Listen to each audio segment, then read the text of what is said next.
Yo! Whoa! What's good, everybody? What's good, YouTube? It's your boy, Super Secret Salsa. And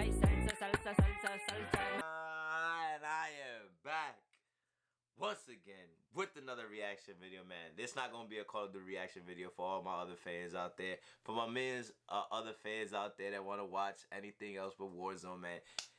As you can see in the title, what we're reacting to, the rarest animals with superpowers, right? Yeah, at rarest animals with superpowers, man. I stumbled upon this video and I wanted to react to it with y'all, man. So you already know the original video will be down in the description below if you do not want to watch this video. But why am I even saying that, man? Why am I even capping? Because I know y'all trying to watch this video. Also, put in a request video down below in the comments. Spam my IG, man. Spam my DMs. Spam my Twitter up, man. You already know. Don't forget to push the button. Push the goddamn button. Push the goddamn button. You heard what she said. And with that being said, we're going to get to the video, man. Let's get it. Let's go. Yeet. Alright, man. Look at this frog. Look at this frog. It's frozen. It's not moving anymore. It's not breathing. Yeah. Doesn't even seem to be alive. This tiny creature balances life and death because it has a unique ability.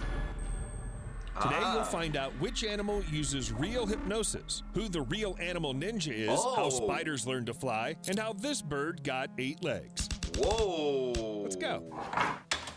8 legs? Hold on.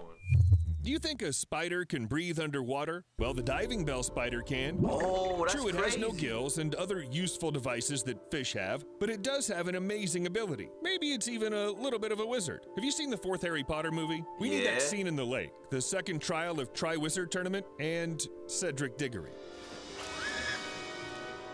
Then he used the bubblehead charm to breathe underwater? Yeah. Smart guy, so it seems. Wait, what's a spider have to do with all this? Oh, yeah, it can do the same thing, and doesn't even need a magic wand. The diving bell spider is considered the only species of spider that lives underwater almost all the time. Hunting, resting, mating, feeding, laying eggs, wintering, all this it can do without rising to the surface. The only thing a spider can surface for is a supply of oxygen, which sometimes has to be replenished. Otherwise, something like that very head bubble comes in handy. When the diving bell spider dives into the water, the abdominal hairs, covered with a special fatty substance, don't get wet. Air is trapped between them, which allows the spider to stay underwater for a long time, using a primitive natural aqualung. But this is not the only way to store oxygen. The diving bell spider also creates a kind of underwater storage made of spider web and an unknown substance where it retains precious air. It all depends on the size of the individual. While some spiders have learned to hold their breath with their webs, others have mastered flight. Welcome to the arachnophobes nightmare. Some of these creatures can actually fly. Or rather, they sort of float in the wind. Using a web, they can rise several kilometers into the air. And what's more, some of them are even able to float across the ocean. At least that's what scientists think. Compared to the spider's web, the air is similar to a thick liquid. So the effect of gravity is easily neutralized by what can be called the stickiness of the air. It's pretty hard to drown when you're floating jelly. Also, only small and very light spiders can fly. By the way, this is a completely conscious action. Before flying, spiders test the wind by lifting their front paw. They test it. They prefer a breeze of about 11 kilometers an hour. Only one question remains. Why, in fact, is all this happening? Despite the fact that scientists still don't know everything about spider flight, it seems that the reason is simple colonization. The young ones go on flights to find suitable places for themselves and to give life to a new generation. Well, and scare the crap out of someone. Well, let's leave the horrors of flying spiders for a while and turn to the wonders of nature that don't give you premature gray hair. Imagine that you're walking through the park and suddenly you hear the sound of blasters.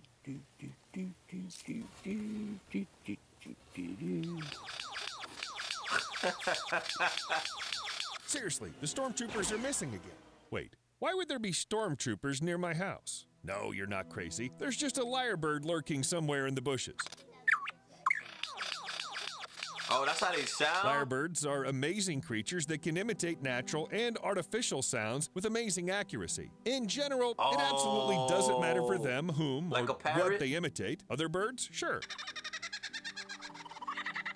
Koalas? Yup. Dingoes? No problem. That's crazy. A chainsaw giving someone a total immersion in a horror movie? Why not? Yo, that's crazy. How about a sudden car alarm next to a lyrebird, making the car owner jump out into the street for a long time because of that false alarm that the lyrebird made? The lyrebird. Sorry, buddy. Lyrebirds like the sounds. And yes, I suggest photographing this bird in silent mode. Otherwise, you'll start to feel like there's a whole battalion of paparazzi lurking around. Oh, because people be taking pictures of it.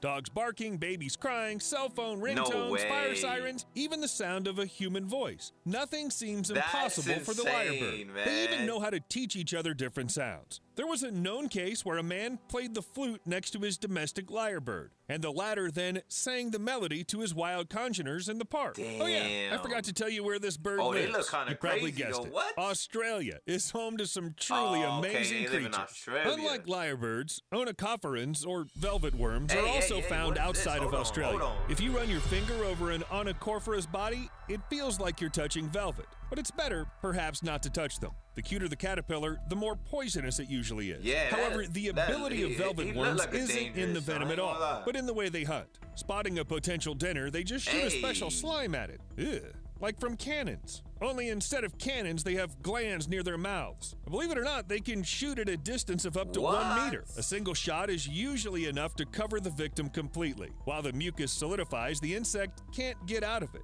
and soon it finds itself eaten by the worm. As soon as the onychophora digs into its prey, saliva is injected into it, which immediately starts the digestion process. Well, probably isn't that Australia, classic? I'm not gonna I lie. bet onychophorans would never be able to detect this creature, even if they groped it completely, because in front of you is a born master of camouflage, the perfect ninja of the animal kingdom. Oh, that's practically crazy. invisible. You see? Take a closer look. Maybe this or this.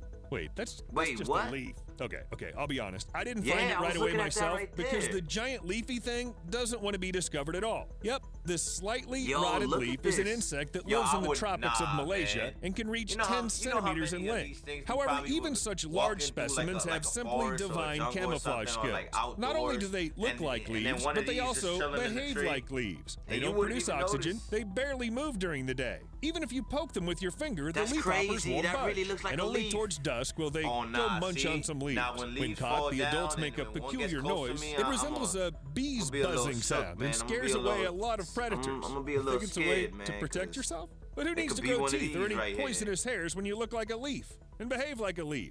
Think like a leaf. Be like a leaf. Actually, you know what? I think I finally found living confirmation That's of the crazy. expression, you are what you eat. By the way, if that expression really works, then honestly, I won't even speculate on what this lizard ate, but it can walk on water. What?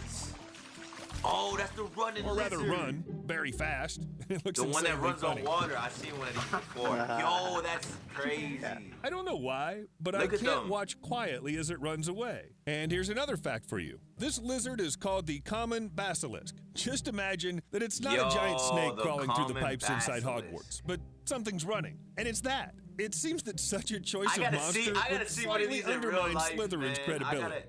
But back to the basilisk's unique ability. Can you For a have one of long these time, as your scientists pets couldn't or figure out something, how it man? managed to stay I'm on not the gonna lie, these are surface pretty since cool. the lizard weighs so much more than all sorts of water snakes. In the end, it turned out that the basilisk paddles with huge claws rather than actually running on the water. By the way, it can run up to 500 meters on the water surface at a speed of 12 kilometers an hour. Damn. On land, it moves a little slower and can easily do without oxygen for up to half an hour. Oh, that's and if crazy. humans are clearly superior to basilisks in 2 points, we somehow don't get along with running on water. They actually try to.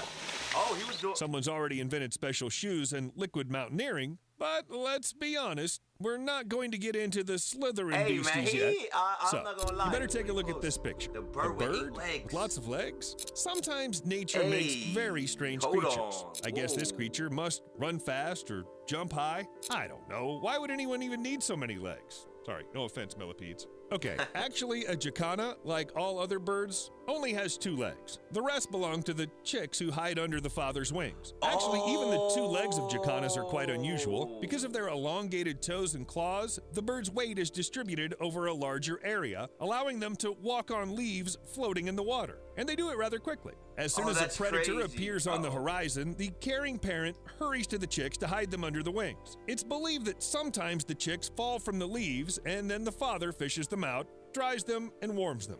And if that seems like it's not a real ability to you, let me remind you, we're talking about the animal world here. A world where you can be eaten the minute you're born if your parents don't take care to protect you. That's and who true. else would be so cool to save That's their kids? true. Cuttlefish don't really care about their offspring, What the hell is but they have this? another ability. It's hypnosis. Yeah, I agree. You don't think of a perfect predator when you say What? cuttlefish, but they're actually really cool. When they hunt, these creatures purposely create running stripes on their bodies with their chromatophores. Not only do they look like disco kings, but they also hypnotize their victims. Yo, that's crazy.